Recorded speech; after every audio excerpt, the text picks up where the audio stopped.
नमस्कार, स्वागत है आपका राजनीति 24 न्यूज में। आइए डालते हैं इस वक्त की बड़ी खबरों पर नजर।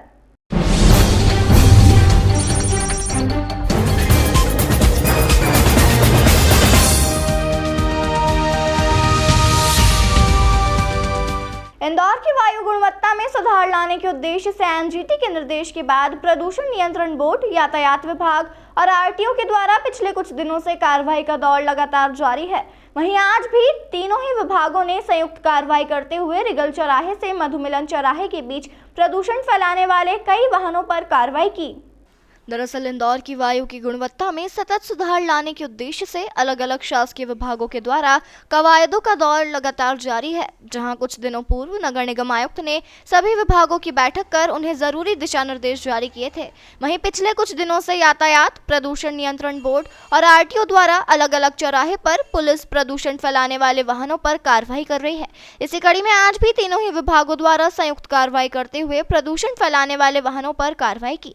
इस कार्रवाई को लेकर अधिकारियों का कहना है कि एनजीटी के निर्देश के बाद शुरू हुई इस कार्रवाई में अभी तक बड़ी संख्या में अमानक पाए जाने वाले वाहनों पर कार्रवाई की गई है, जहां निजी वाहनों को नोटिस देकर कार्रवाई की जा रही है, तो वहीं कमर्शियल वाहनों का फिटनेस भी निरस्त किया जा रहा है।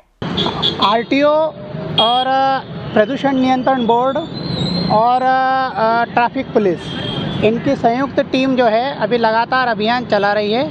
नेशनल ग्रीन ट्रिब्यूनल के जो आदेश और निर्देश हैं उसके तहत जो है ये जो प्रदूषण फैला रहे वाहनों के खिलाफ कार्रवाई की जा रही है, जिनमें यहाँ पर पेट्रोल, डीजल आदि की मशीनें प्रदूषण नियंत्रण बोर्ड लाकर और उनको चेक कर रहा है, और जो फेल पाए जा रहे हैं उसमें उनके खिलाफ कार्रवाई भी की जाएगी और उनको नोटिस देकर कार्रवाई की जाएगी। और अगर कमर्शियल गाड़ी होगी तो फिटनेस निरस्त करेंगे।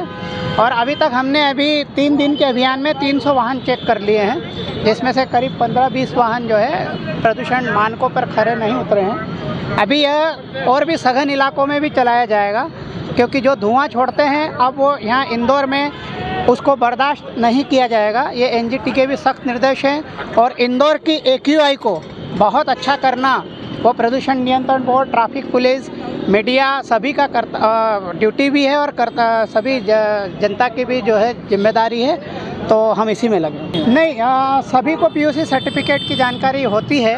कमर्शियल वाहनों को भी ज़रूरी रहता है, प्राइवेट वाहनों को भी ज़रूर रहता है। प्राइवेट वाहनों में जो है प्रदूषण सर्टिफिकेट नहीं होने पर जो है पेनल्टी का भी प्रावधान है, कमर्शियल में भी प्रावधान है। ये अमूमन सभी को पता होता है, लेकिन अचानक चेकिंग करके और ये अभियान हम समय समय पर जो चलाते हैं तो उससे एक अवेयरनेस भी आती है, और हम इसको मीडिया में भी आपके थ्रू हम आपसे भी अपील करते हैं कि इसको पर्याप्त प्रचार प्रसार करें, ताकि हम एयर क्वालिटी इंडेक्स में भी इंदौर को नंबर 1 पर ला सकें। जी, जो हमें ट्रैफिक पुलिस से, अन्य जिलों से और अन्य राज्यों से ट्रैफिक वायलेशंस में जितने भी केसेस आते हैं, हम उनको नोटिस देकर फिलहाल हम उनका वाहन जो है 3 महीने से 6 महीने के लिए सस्पेंड उनके लाइसेंस को सस्पेंड कर रहे थे।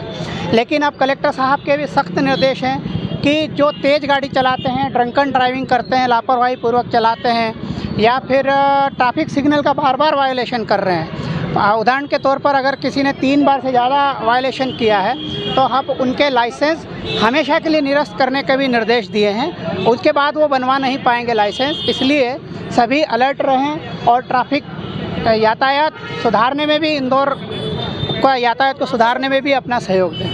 स्थायी रूप से जो लाइसेंस बंद हो रहा है उसकी कोई सूची बनाई गई है अभी? कोई हम सूची जो बार जो फ्रिक्वेंट ऑफेंडर्स हैं उनकी सूची ट्रैफिक पुलिस द्वारा बनाई जा रही है, और हम भी हमारे कार्यालय में भी जो आए हैं हम देख रहे हैं कि इनके 2 या 3 बार से ज़्यादा के वायलेशंस पर इनका आया है, तो अब हम उनको भी जो है परमानेंटली निरस्त करें।